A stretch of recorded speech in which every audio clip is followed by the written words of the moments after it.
అయినటువంటి మీ అందరికీ నా వందనాలు. దేవుని వాక్యాన్ని విని ఆ వాక్యానుసారంగా జీవించే కృప ప్రతి ఒక్కరికి దేవుడు దయచేసినట్టుగా స్తోత్రాలు చెబుదామా? ఇంకొకసారి గట్టిగా చెబుదామా? సరే, దేవుని వాక్యంలోనికి మనం వెళ్దాం.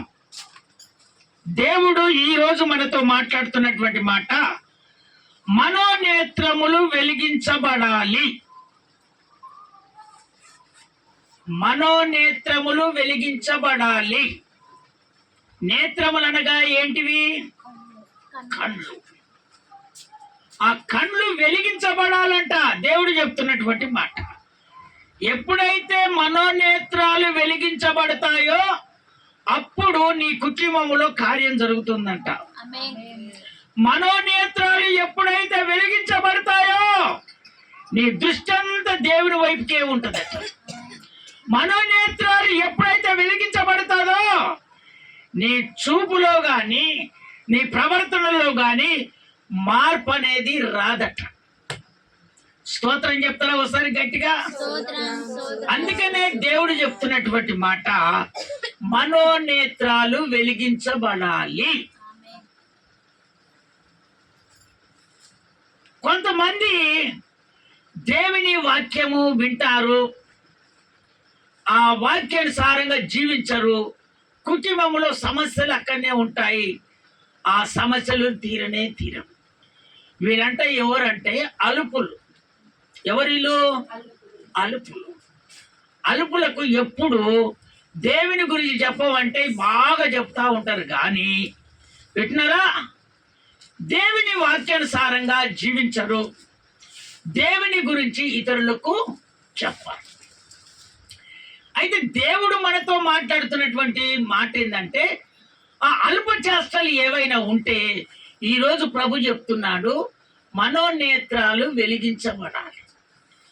ఈ వెలిగించబడాలంటే వీళ్ళలో హృదయములో కొంచెం తప్పుడు ప్రవర్తనలు ఉంటాయి కాబట్టి వాళ్ళు ఏది చెప్పలేకపోతారు, ఏది కూడా అడగలేకపోతారు. కొన్ని సందర్భాలలో చూడండి, ఒక ఇంటికి వెళ్ళి మనం ఏదైనా తెచ్చుకుందామని వెళ్ళినప్పుడు కొంతమంది తడబడతారు. ఎందుకు తడబడతారో తెలుసా? ఏమైనా అంటారేమని. ఎందుకు ఏమైనా అంటారంటే, నీలో ఏదో పొరపాటు ఉన్నది,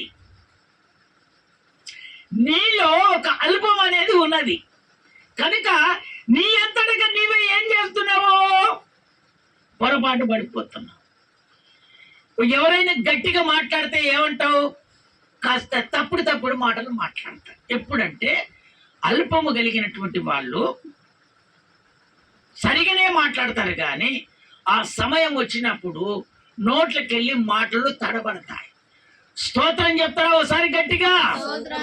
ఇంకొకసారి గట్టిగా చెప్తారా? వీళ్ళని ఏమంటారంటే అల్పులు అంటారు. ఏమంటారు వీళ్ళను? అల్పులు. వీళ్ళ హృదయం వెలిగించబడదు. లోకములో ఒక మాట, దేవుని మందిరంలో ఒక మాట, దేవుని బిడ్డలతో ఒక మాట, అన్యజనులతో ఒక మాట. నా ప్రభు అంటున్నాడు, ఇవన్నీ ఎప్పుడైతే నువ్వు తీసివేస్తావో, అల్పలు మాటలు, అల్పమైనటువంటి ప్రవర్తన, అల్పమైనటువంటి జీవితము ఎప్పుడైతే నువ్వు తీసివేస్తావో రోగిని స్వస్థపరిచేది దేవుడే. అవి ఎప్పుడైతే నువ్వు తీసివేస్తావో నా ప్రభు ఆ అనారోగ్యాన్ని దేవుడు ఖచ్చితంగా తీసివేస్తాడు. నువ్వు ఎప్పుడైతే వెలిగించబడతావో నీ కార్యం అప్పుడే జరుగుతుంది, అంతేగా. నీ హృదయములో అల్పమైనటువంటి మాటలు తీసివేసినప్పుడే నీ జీవితములో ఒక మార్పు వస్తుంది. ఆ మార్పును బట్టి దేవుడు నీ కుటుంబాన్ని హెచ్చించడం మొదలు పెడతాడు. అందుకనే చూపుల్లో పాపం లేదు ఎవరికి? యేసు ప్రభువుకు. నడకల్లో పాపం లేదు. నాలో పాపం ఉన్నదని ఎవరైనా నిరూపించగలరా అని దేవుడు నిలబడి దేవుడు సవాలు విసిరేశాడు. అయితే దేవుని నమ్ముకున్నటువంటి నీవు నీ మనోనేత్రాలు తెరవబడ్డాయా?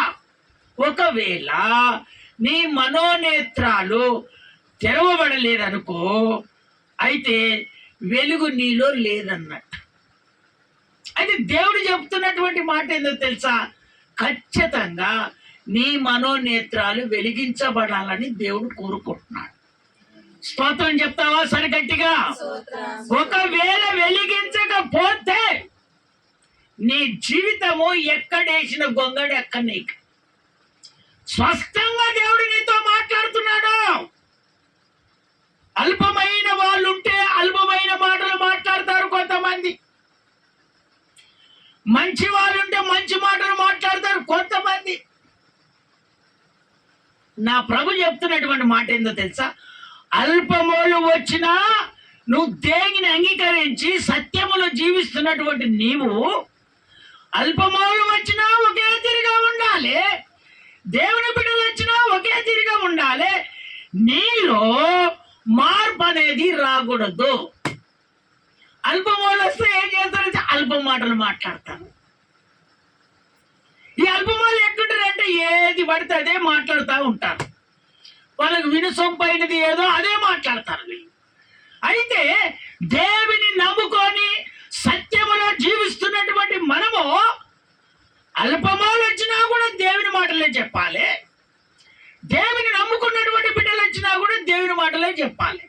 అయితే నువ్వు వెలిగించబడిన తర్వాత అల్పమైనటువంటి మాటలు మాట్లాడినప్పుడు వెలిగించబడినటువంటి నీ జీవితము, నీ వెలిగించబడినటువంటి మనోనేత్రాలు ఇదిగో ఏమైపోతున్నాయి తెలుసా? ఆ అల్ప మాటలు వచ్చినప్పుడు, అల్పము సూపులు వచ్చినప్పుడు నీ మైండ్ అంతా చేంజ్ అయిపోతుంది. స్తోత్రం చెప్తారా ఒకసారి గట్టిగా? అందుకనే దేవుని వాక్యం వింటున్నటువంటి దేవుని బిడ్డలారా, నీ మనోనేత్రాలు వెలిగించబడాలని నా దేవుడు ఈ రోజు నీతో మాట్లాడుతున్నాడు. ఎప్పుడైతే వెలిగించబడతావో నీ ఆలోచన ఒక మార్పు వచ్చేస్తుంది. దేవుని దగ్గర ఒక విజయాన్ని నేను పొందుకొని వెళ్ళాలనే ఆలోచన నీకు కలుగుతుంది. అయితే అల్పమైనటువంటి మాటలు, అల్పమైనటువంటి జీవితం నీలో ఉంటే నువ్వు దేవుని దగ్గర మేలు పొందుకొని వెళ్ళలేవు. స్తోత్రం చెప్తారా ఒకసారి గట్టిగా?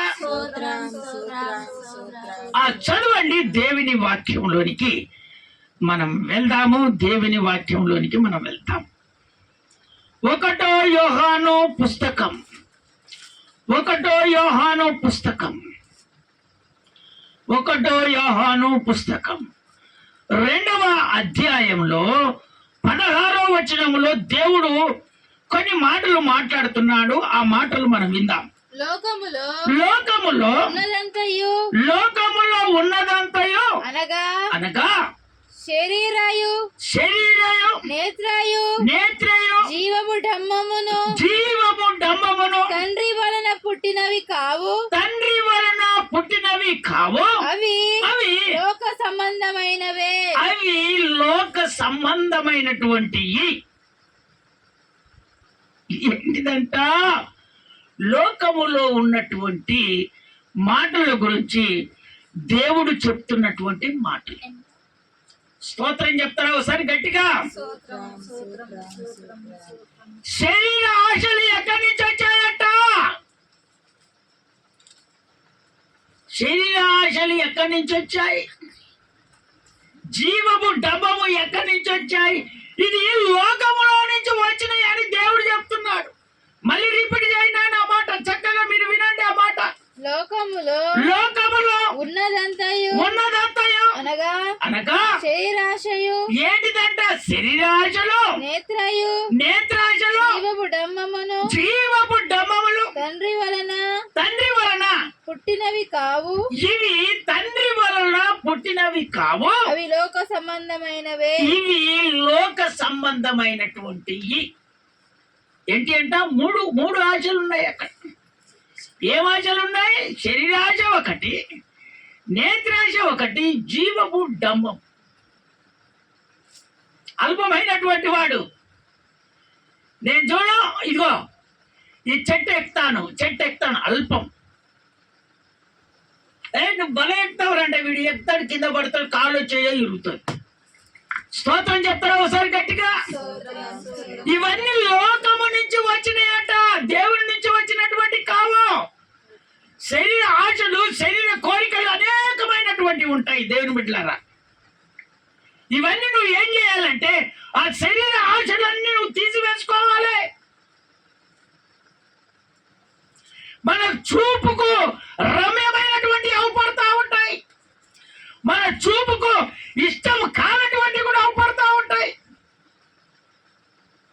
ఇష్టమైనటువంటి వాటిని వరకే మనం చూపు పెట్టాలి, కానీ ఇష్టము కాని వాటి మీద మన చూపు పెట్టకూడదని దేవుడు చెప్తున్నాడు. స్తోత్రం చెప్తారా ఒకసారి గట్టిగా? అందుకనే దేవుని బిడ్డలారా, శరీర ఆశలు చాలా చాలా చాలా ఇబ్బందికరమైనటువంటి శరీర ఆశలు ఎప్పుడైతే ఉంటావో నువ్వు దేవునికి దూరం అయిపోతావు. వెలిగించబడినటువంటి నీ హృదయము దాంట్లో ఒక చీకటి వచ్చేస్తుంది. నేత్ర ఆశలు నీకు ఉంటే ఏ వైపుకు పడితే ఆ వైపుగా తిరుగుతావు, నీ చూపు ఎక్కడ పడితే అక్కడ తిరుగుతావు. అయితే నా దేవుడు చెప్తున్నటువంటి మాట ఏందో తెలుసా?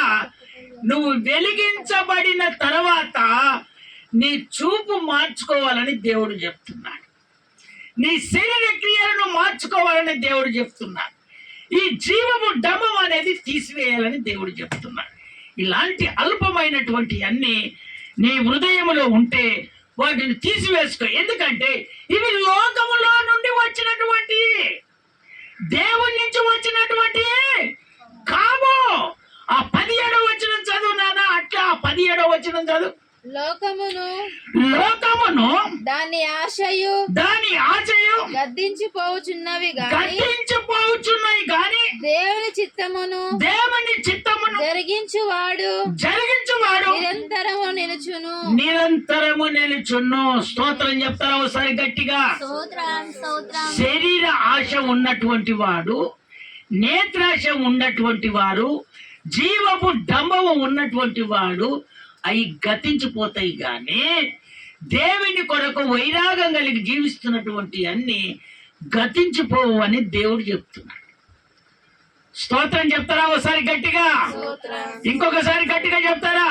అందుకనే దేవుని బిడ్డలారా, విడుదల ఆరాధనలో ఏ సమస్య చేత నువ్వు వచ్చావో ఈ రోజు నువ్వు వెలిగించబడాలి. నీలో చీకటి ఉంటే దేవుని దగ్గర మేలు పొందుకొని నువ్వు వెళ్ళవు. దేవుని బిడ్డలారా, వాటినన్నిటిని వదిలిపెడితే నా దేవుడు చక్కని కార్యము నీకు చేయబోతున్నాడు. స్తోత్రం చెప్తారా ఒకసారి గట్టిగా? ఇంకొకసారి గట్టిగా చెప్తారా? ఆమేన్. చూడండి, ఒక భక్తుడు చేస్తున్నటువంటి పాట, ప్రార్థన చేస్తున్నటువంటి ఆ ప్రార్థన జీవితాన్ని మనం నేర్చుకోవాలని నా దేవుడు ఆశపడుతున్నాడు. ఆయన హృదయములో చీకటంతా తీసివేసంట వెలుగు చేత నింపబడి, వెలుగు ఎప్పుడు వస్తుంది ఇంట్లో తెలుసా? దీపము చీకటి పడినప్పుడు దీపం తీసుకొని వచ్చి అగ్గిపెట్టె గీసి వెలిగించినప్పుడే చీకట్లో ఏమొస్తుంది? అమ్మా వెలుగు వస్తుంది. నీ ఇంట్లో వెలుగు ఎప్పుడు వస్తుంది? నీ ఇంట్లో వెలుగు ఎప్పుడు వస్తుంది? ఇన్నో దీపము ఇంట్లో ఉంటే దాన్ని వెలిగించినప్పుడే ఇంట్లో వెలుగు ఉంటుంది. లేకపోతే చీకటి చీకటిగా ఇల్లు ఉంటుంది. స్తోత్రం చెప్తారా ఒకసారి గట్టిగా? అందుకనే దేవుని బిడ్డలారా, నువ్వు వెలిగించబడినటువంటి నీవు నీ దీపము ఎప్పుడు ఆరిపోకూడదని నా దేవుడు కోరుకుంటున్నాడు. స్తోత్రం చెప్తారా ఒకసారి గట్టిగా? ఎప్పుడైతే నువ్వు వెలిగించబడతావో మళ్ళీ మళ్ళీ చీకటి బ్రతుకులు నీలో ఉండకూడదని నా దేవుడు కోరుకుంటున్నాడు. ఎప్పుడైతే వెలిగించబడినప్పుడు, ఆత్మచేత నింపబడినప్పుడు, ఆత్మలో లీనమైపోయినప్పుడు, అనారోగ్యాల నుంచి విడిపించబడినప్పుడు నీవు మళ్ళా నీ అంతటికి నీవే చీకటి తెచ్చుకుంటే నీ కార్యం జరగదని నా దేవుడు కోరుకుంటున్నాడు. దేవుని బిడ్డలారా, అది చదవండి. ఆ ఏ విధంగా ప్రార్థన చేస్తున్నాడో చదవండి. కీర్తనల పుస్తకము 3వ అధ్యాయము 4వ వచనములో ఆ భక్తుడు ఏ విధంగా ప్రార్థన చేస్తున్నాడో ఒకసారి ఆ చదివి వినిపిస్తారా? ఎలుగెత్తి నేను యెహోవాకు మొరపెట్టినప్పుడు చూసావా, చీకటంతా తీసివేసి ఆయనలో ఉన్నటువంటి పాపము జీవితం అంతా తీసివేసి శరీర ఆశలు, నేత్ర ఆశలు, జీవము డమ్మము ఇవన్నీ తీసివేసి వెలిగించతోడు వెలుగులో ఆయన ప్రార్థన చేస్తున్నటువంటి ఆ ప్రార్థన అమ్మ చదువు ఇప్పుడు పక్క నుంచి. ఎలుగెత్తి నేను యెహోవాకు మొరపెట్టినప్పుడు ఆయన తన పరిశుద్ధ పర్వతము నుండి నాకు ఉత్తరం ఇచ్చును. వెంటనే జవాబు దేవుడు అనుగ్రహించాడు. స్తోత్రం చెప్తారా ఒకసారి గట్టిగా? నా ప్రభు చెప్తున్నాడు, నువ్వు వెలిగించబడతానని. నా దేవుని దగ్గర ఒక తీర్మానం చేసుకుంటే చాలు. నా ప్రభు నిన్ను ఉట్టి చేతులతో పంపించాడు. దేవుని వాక్యం వింటున్నప్పుడే నీ హృదయములో ఏ అనారోగ్యం ఉన్నా నా దేవుడు విడుదల కలగజేసునుగాక. ఆ భక్తుడు ప్రార్థన చేస్తున్నాడు. ఇవన్నీ తీసివేసుకొని వెలిగించబడి దేవుని దగ్గర మొరబెట్టుకున్నప్పుడు వెంటనే జవాబు దేవుని దగ్గర పొందుకున్నాడు. మరి నువ్వు నేను మనమందరము వెలిగించబడి మనం ప్రార్థన చేస్తే కానిది జరగనిది నా దేవుడు వదిలిపెడతాడా? వదిలిపెట్టకుండా నా దేవుడు ఖచ్చితంగా అది ఎలాంటిదైనా నా దేవుడు విడిపించి సంతోషంగా నీ గమ్యానికి నా దేవుడు పంపిస్తాడు. స్తోత్రం చెప్తారా ఒకసారి గట్టిగా? అన్ని తీసివేసి మొరబెట్టుకున్నప్పుడు వెంటనే దేవుని దగ్గర జవాబు దొరికింది. స్తోత్రం చెప్తారా ఒకసారి గట్టిగా? ఆ నుంచి కింది వచ్చిన చదువు నాన్న, ఆ నుంచి కింది వచ్చిన చదువు. కావున నేను పండుకొని నిద్రపోయి, చూసావా, నేను పండుకొని నిద్రపోయి మేలుకొందును, మేలుకుంటాను. 10,000 మంది దండెత్తి నా మీదికి వచ్చి మోహరించినను నేను భయపడను. ఎందుకు భయపడను? నేను వెలిగించబడ్డాను. నేను ప్రభుతో ఉన్నాను. ఇంతవరకు అంధకారములో ఉన్నాను, చీకటిలో ఉన్నాను. నా ఇల్లు వెలిగించబడలేదు. నా ఇల్లు అప్పుల బాధలో ఉంది. నా ఇల్లు అదొక రకంగా ఉంది. నేను అనేకమైనటువంటి చేశాయి గనుక నా హృదయములో నా ఇంట్లో చీకటి ఉంది. అవన్నీ నేను తీసివేసినందుకు నేను వెలిగించబడిన ఆ వెలిగించబడటం వలన నా జీవితంలో ఒక మార్పు వచ్చింది. ఆ మార్పు యేసయ్య దగ్గర నుంచి వచ్చింది. ఎప్పుడైతే ఇక నేను వాటిని తీసివేశానో నా దేవుని ద్వారా నేను ఆ మహిమను, ఆ ప్రత్యక్షతను పొందుకున్నాను. నా ఇంట్లో ఉన్న చీకటి పోయింది. నేను అనుకున్నది నా దేవుని దగ్గర పొందుకున్నాను. స్తోత్రం చెప్తారా ఒకసారి గట్టిగా? అందుకనే దేవుని బిడ్డలారా, మీరు దేవుని దగ్గర ఏ సమస్యతో వచ్చావో పొందుకొని వెళ్ళాలని, ఏ ఆలోచన ద్వారా దేవుని సన్నిధికి వచ్చావో నేను వెళ్ళాలని, ఇదిగో నీవు సంతోషంగా వెళ్తావు. కానీ నీవు మాత్రం వెలిగించబడి వెళ్తే మాత్రము నా దేవుడు ఖచ్చితంగా అది ఏ శిక్ష అయినా సరే, అది ఏలాంటిదైనా సరే నా దేవుడు విడిపించి నేను సంతోషంగా పంపిస్తాడు. స్తోత్రం చెప్తారా ఒకసారి గట్టిగా? ఇంకొకసారి గట్టిగా చెప్తావా? చదవండి దేవుని వాక్యము యోహాను సువార్త 8వ అధ్యాయము 12వ వచనములో దేవుడు ఒక మాట మాట్లాడుతున్నాడు నాన్న.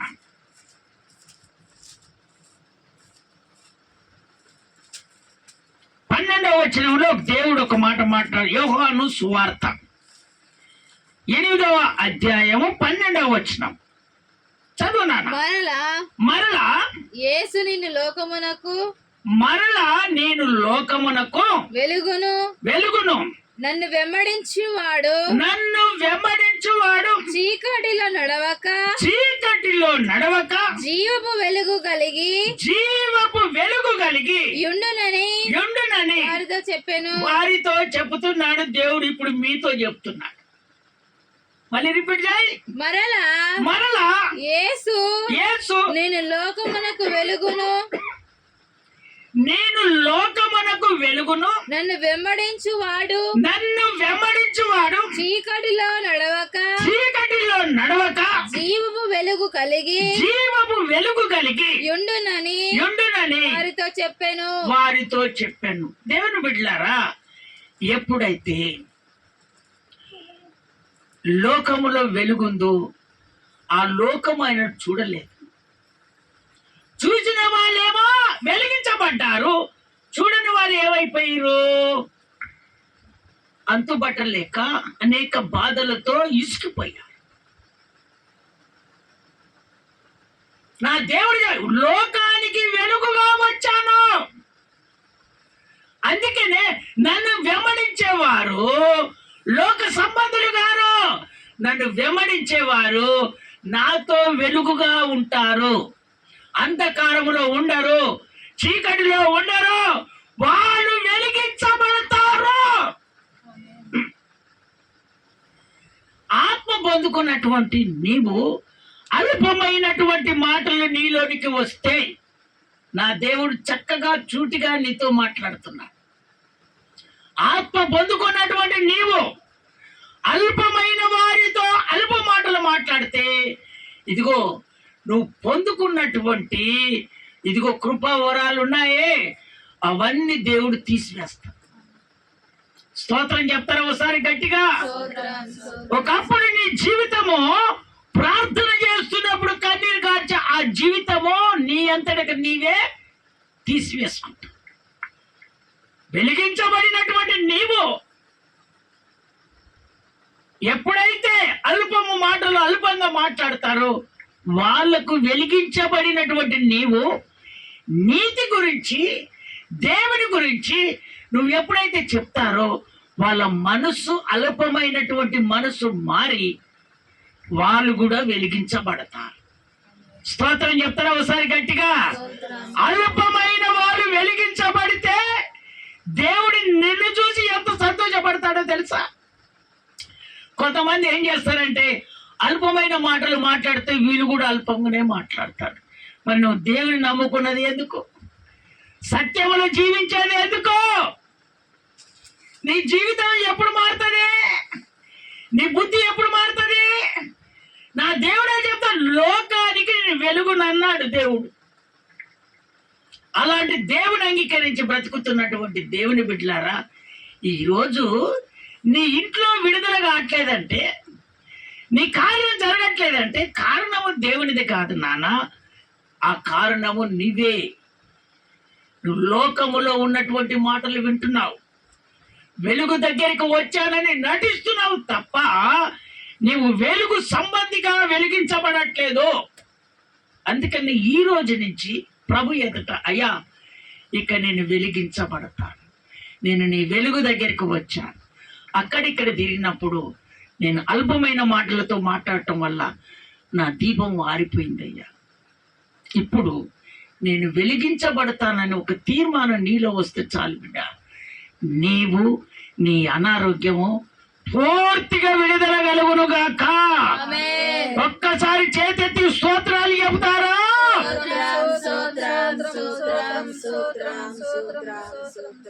ఆమేన్. అందుకనే యేసయ్యను వెంబడించాలి. అప్పుడు నువ్వు చీకటిలో నడవవు, జీవము వెలుగులో నువ్వు నడుస్తావు. యేసయ్యతో మనం నడిస్తే చీకటి వస్తుందా అమ్మా? చీకటి ఉంటుందా? ఆయనతో మనం ఆయన రాజ్యంలో చేర్చబడతాం. స్తోత్రం చెప్తాను ఒకసారి గట్టిగా. ఒక్క మాట చెప్పి నేను ముగిచ్చేస్తాను దేవుని బిడ్డలారా.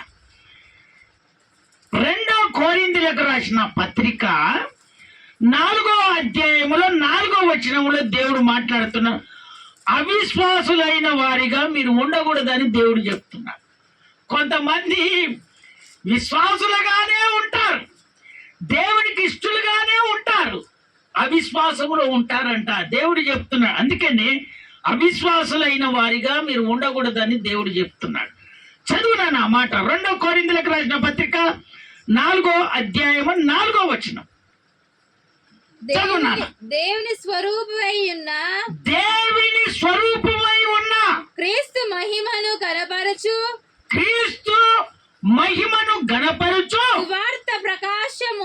సువార్త ప్రకాశము వారికి వారికి ప్రకాశింపకుండు నిమిత్తము ఈ యుగ సంబంధమైన చూచారా, ఈ యుగ సంబంధమైన దేవత అవిశ్వాసులైన వారి మనోనేత్రములకు గుడ్డితనము కలగజేసెను. గుడ్డితనము అది కలగజేస్తాది. స్తోత్రం చెప్తారా ఒకసారి గట్టిగా? ఇంకొకసారి గట్టిగా చెప్తారా? ఇదిగో దేవుని బిడ్డలారా, అవిశ్వాసులైనటువంటి వారికట దేవుని వాక్యాన్ని, దేవుని సువార్తను ఇదిగో విననీయదట. ఏంటిది? విశ్వాసి దేవత. మళ్ళీ రిపీట్ చేయి, ఆ మాట రిపీట్ చేయి. చక్కగా మీరు వినండి. ఎంతగానో ఈ విధంగా నేర్పాలి. దేవుని స్వరూపమై ఉన్న క్రీస్తు మహిమను కనపరచు సువార్త ప్రకారము వారికి ప్రకాశింపకుండు నిమిత్తము ఈ యుగ సంబంధమైన దేవత అవిశ్వాసులైన వారి మనోనేత్రములకు మనోనేత్రములైనటువంటి గుడ్డితనము కలగజేస్తుంది. అవిశ్వాసులకు దేవుని వాక్యాన్ని విననీయట్లేదు. స్తోత్రం చెప్తారా ఒకసారి గట్టిగా? ఇప్పుడు అర్థమైందా? అవిశ్వాసులు అంటే ఎవరు? సత్యముగా లేనటువంటి వారు, సత్యములో జీవించనటువంటి వాళ్ళు. వీళ్ళకు సత్యమైనటువంటి సువార్త అందనీయట్లేదు. ఎవరు అందతీ? ఈ యుగ సమర్థమైనటువంటి దేవత. అది ఎవరో తెలుసా? ఇదిగో లోక సంబంధములో ఉన్నటువంటిది, లోక ఆశలో ఉన్నటువంటిది, లోక నేత్రము కలిగినటువంటిది, జీవము డొమ్మము కలిగినటువంటిది. అది అవిశ్వాసులకు వెంటనై ఇదిగో సత్యములోనికి పోనీయదు. సత్యములోనికి పోతే నీ మనోనేత్రాలు వెలిగించబడతాయి కదా. ఇక నువ్వు దేవునితో ఉంటే ఇక వాళ్ళతో నేనెట్లా ఉంటానని అది ఏం చేస్తుందంటే గుడ్డితనం కలగజేస్తుంది. సత్యానికి పోనీయట్లేదు. సత్యానికి ఎందుకు పోనీయట్లేదంటే కూరగాయల షాపే కావచ్చు, కిరాణా షాపులే కావచ్చు, బ్రాండ్ విస్కిల్ షాపులే కావచ్చు. స్తోత్రం చెప్తారా ఒకసారి గట్టిగా? ఈ యుగ సంబంధమైనటువంటి దేవత అల్లజేస్తుంది. అల్లజేరి నిన్ను ఏం చేస్తుందంటే ఆట ఆడుకుంటుంది. నీకు సత్యానికి పోనీయదనే దాని మాటలే నీకు నేర్పుతుంది. నేను ఏ విధంగా ఉన్నానో నువ్వు అదే విధంగా ఉండాలి. నేను ఏ విధంగా నడుచుకుంటున్నానో నువ్వు అదే విధంగా నడుచుకోవాలి. అందుకనే దేవుని బిడ్డలారా, సత్యములో జీవిస్తున్నటువంటి వారు డబ్బు కొరనికి ఆశపడరు. ఆత్మీయ జీవితము పోగొట్టుకోరు. సత్యములో నిలబడి దేవుని కొరకు వైరాగం కలిగి జీవిస్తున్నటువంటి వారు ఇదిగో వాళ్ళ నేత్రాలు దేవుని వైపుకే ఉంటది. ఎందుకో తెలుసా? సాతానుడు ఎప్పుడు ఏం చేస్తాడో అని వాళ్ళు చూస్తూనే ఉంటారు. కానీ అవిశ్వాసాలు ఏం చేస్తారంటే ఆశ వాళ్ళకి చూపిస్తుంది. ఏది చూపిస్తుంది అంటే ఈ లోకములో ఉన్నటువంటి యుగ సంబంధమైనటువంటి దేవత వాళ్ళ గుడ్డితనం కలగజేసి ఆశ చూపించేస్తారు. డబ్బుల ఆశ, పని ఆశ, లేదా ఏదో ఒక రకమైన ఉన్నటువంటి ఆశ చూపించేసి ఇదిగో సత్యములోనికి పోనీయదు, ఆ వెలుగు సంబంధం దగ్గరికి పోనీయదు, వెలుగును వెంబడించనీయదు, యేసయ్యతో నడవనీయదు. అందుకనే దేవుని బిడ్డలారా, ఆ యుగ సమర్థమైనటువంటి దేవత నీకు గుడ్డితనం కలగజేస్తుంది. కాబట్టి నువ్వు అవిశ్వాసులతో జోడు కాకూడదు. అవిశ్వాసులను నువ్వు వెంబడించాలి, అవిశ్వాసులకు నువ్వు స్వార్థ అందించాలి. అయ్యో అది కాదు మన బోధ, అది కాదు మన జీవితము. నా యేసయ్య వస్తున్నాడు, ఆయన కొరకు మనం సిద్ధపరచబడాలి, ఆయన రాజ్యములో మనం చేర్చబడాలని ఇది నువ్వు బోధించాలి, ఇది నువ్వు చెప్పాలి. డబ్బు కాశ పడ్డావా, నీ జీవితం స్పాయిల్ అవుతుంది. ఒకరోజు దేవుని వాక్యము వింటున్నాను, ఆ వాక్యానుసారంగా నేను జీవించాలని ఆశపడినటువంటి దేవుని బిడ్డ, అది పదే పదే పదే పదే నీ గుర్తుకు వచ్చేసి నీ హృదయాన్ని కదిలించేటట్టుగా చేస్తాడు.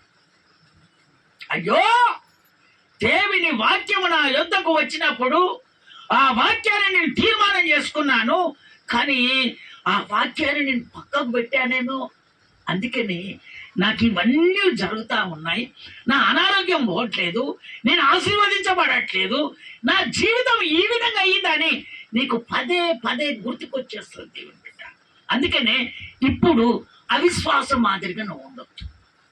అది సాతానుడు, అది నీకు ఆ దేవత గుడ్డితనం కలగజేస్తుంది. దానిని ఎప్పుడైతే తీపిస్తావో నువ్వు వెలిగించబడతావు, నీ అనారోగ్యాలు పోతాయి, నీ సమస్యలు తీరుతాయి. నా ప్రభు నిత్యము మండుచున్నట్టుగా నీ దీపాన్ని వెలిగిస్తూనే ఉంటాడు, నీ కుటుంబాన్ని వెలిగిస్తూనే ఉంటాడు, నీ హృదయాన్ని వెలిగిస్తూనే ఉంటాడు. డాగు కలక మచ్చ ఏది లేకుండా దేవుడు సమృద్ధిగా నీ జీవితాన్ని ఇదిగో ఒక ఆశీర్వాదమైనటువంటి కుటుంబముగా నా దేవుడు మారుస్తాడు. స్తోత్రం చెప్తారా ఒకసారి గట్టిగా? ఇప్పుడు అందరం నిలుమొక్కల మీద ఉండి నా యేసయ్యకు తీర్మానం చేసుకున్నాం. ప్రభువా, నువ్వు లోకములోనికి వెలుగువై వచ్చావు నాయన, ఆ వెలుగు